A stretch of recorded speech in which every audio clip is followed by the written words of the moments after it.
We know there's a gap between the type and quality of corporate responsibility data most companies disclose and the information that investors want.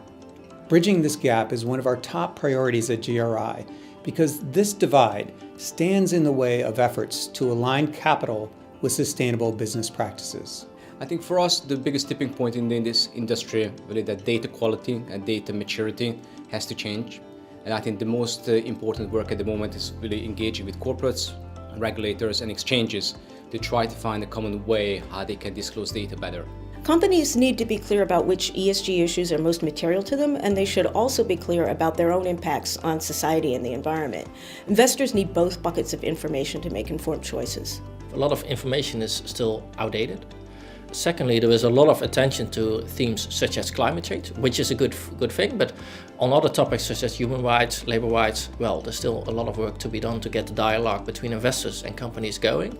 Thirdly, there is a lot of information on the processes of a company, but far less on the actual impact of a company through its products on society. For investors to better engage with ESG data, we need to see it improve in quality and for companies to show clarity in their approach.